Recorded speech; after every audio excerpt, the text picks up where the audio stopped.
सर्वसामान्य लोकांनी बघा जमिनी लगत झोपलेला आहे. ज्यावेळेस तुम्ही उंचावर असता तर कमीत कमी ठिकाणी तुम्ही यायला पाहिजे. दरम्यानच्या काळात या ठिकाणी हवायाला झालेला आहे, त्यामुळे ज्या लोकांनी आश्रय घेतला आहे त्या लोकांना जास्त दुखापत होत नाही. किंबहुना जे ओपन मध्ये आहेत, ओपन किंवा जे उघड्या मैदानात आहेत किंवा ज्यांनी आश्रय घेतलेले नाही अशा लोकांना या ठिकाणी दुखापत होण्याचे जास्त चान्सेस आहेत. नागरी संरक्षण दलामार्फत याबद्दल पूर्णपणे माहिती दिली जाते. ज्यावेळेस हवाई लागतो when there is a air attack what is to be done during that during the time there is a next bombardment is happened.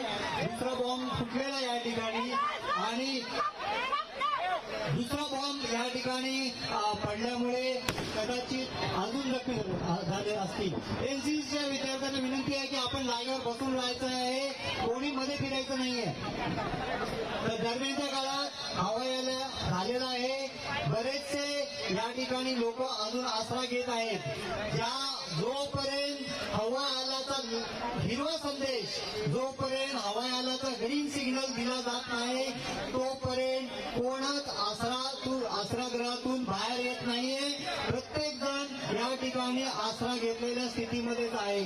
तर नागरी संरक्षण दलाच्या माध्यमातून ज्या वेळेस हवाई आला होता त्यावेळेस आपण काय करावं. दरम्यानच्या काळात ज्या ठिकाणी आग लागलेली आहे, बंबार्टमेंट झाल्यामुळे तिथे आग लागलेली आहे आणि ती आग विझवण्याचं काम देखील या ठिकाणी थोड्याच वेळात नागरी संरक्षण दलाचे स्वयंसेवक सुरुवातीच्या फायर एक्स्टिंग्विशरच्या माध्यमातून आग विझवण्याचा या ठिकाणी प्रयत्न करणार आहेत.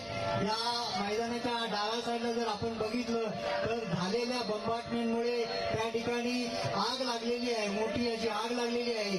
म्हणजे आपण या मॉड्यूलच्या माध्यमातून सांगण्याचा प्रयत्न करत आहे की ज्या वेळेस अशा घटना होतात त्यावेळेस आगीच्या दुर्घटना त्या ठिकाणी होण्याचं जास्त चान्सेस असतात आणि त्या दरम्यान या ठिकाणी घटना जी झालेली आहे त्याच्यावर नियंत्रण ठेवण्यासाठी त्या ठिकाणी घटना नियंत्रण अधिकारी, त्याला आयसीओ म्हणतो, त्याचं या ठिकाणी हे झालेलं आहे. आयसीओ त्या ठिकाणी आलेलं आहे.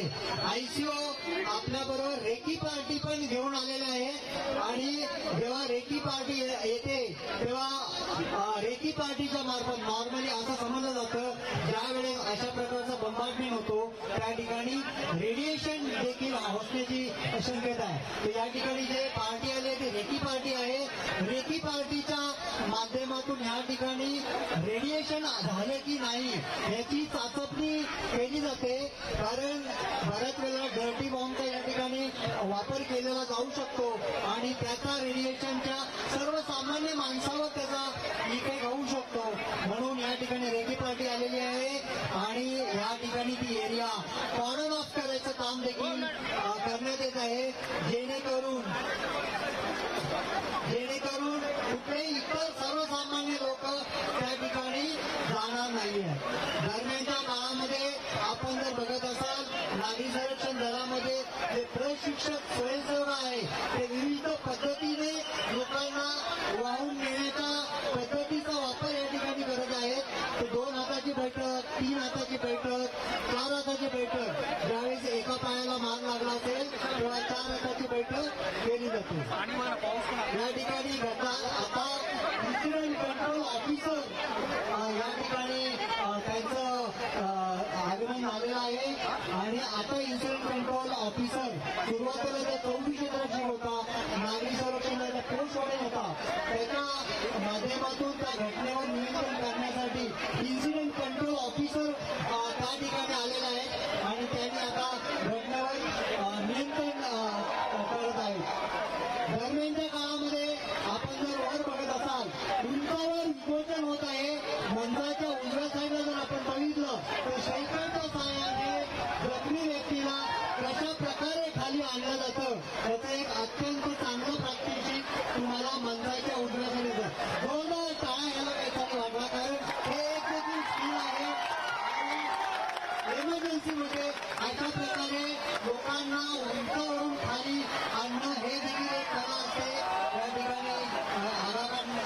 जे रेस्क्यू टीम आहे त्यांच्या मार्फत या ठिकाणी विमोचनाचं कार्य या ठिकाणी करण्यात येत आहे आणि जखमी व्यक्तीचा व्यवस्थितरित्या पाणी या ठिकाणी उतरवलं जातं. ज्यावेळेस या ठिकाणी जखमी व्यक्ती दरम्यानच्या काळात उंचावरून समोरच बघा मंचाच्या समोर एक व्यक्ती वरती अडकली आहे. रस्सीच्या साह्याने कशी खाली उतरत आहे हे आपण बघू शकता. मंचाच्या समोर त्या ठिकाणी फायर लागलेली छोटीशी आग आहे ती उजवण्यात आलेली आहे.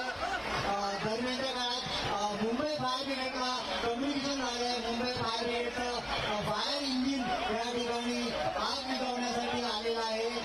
मुंबई फायर ब्रिगेडला नॉर्मली सर्वसामान्य लोक किंवा नागरिक संरक्षण दलाच्या माध्यमातून या ठिकाणी कम्युनिकेशन केलं जातं. या ठिकाणी अश्विनी जोशी डॉक्टर अश्विनी जोशी मॅडम या ठिकाणी IAS ऑफिसर BMC सिटी इकडून आलेले आहेत. त्यांचं देखील या ठिकाणी स्वागत आहे. दरम्यानच्या काळात या ठिकाणी नागरी दलामार्फत अँब्युलन्सची रवानगी करण्यात आलेली आहे.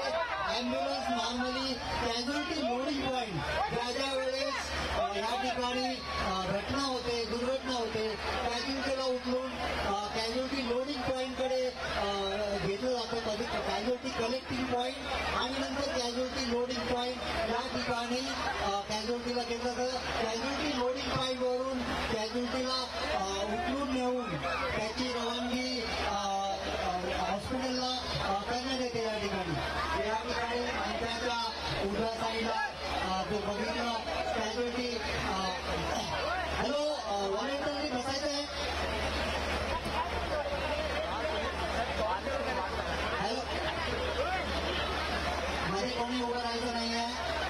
या ठिकाणी विविध रेस्क्यू पार्टी आपण जर मंचाच्या समोर बघितलं त्या ठिकाणी स्ट्रेचरच्या माध्यमातून कॅज्युअलिटीला घेऊन जाण्यासाठी बघत असेल इम्प्रोवाइज मेथड आहे.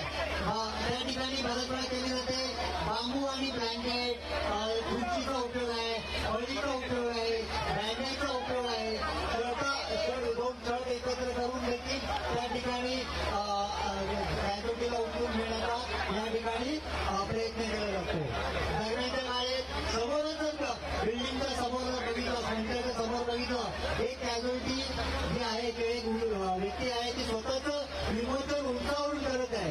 He getting rescue inside from the tall building and by time the rope म्हणजे वरती तुम्ही जीवन सुरक्षा गाठ किंवा कायम स्वरूपाचा फासा जर आपण वरती बांधला तर त्याच्या माध्यमातून आपण रॅपलिंगचा उपयोग करून आपण या ठिकाणी खाली स्वतःचा जीव या ठिकाणी वापरू शकतो.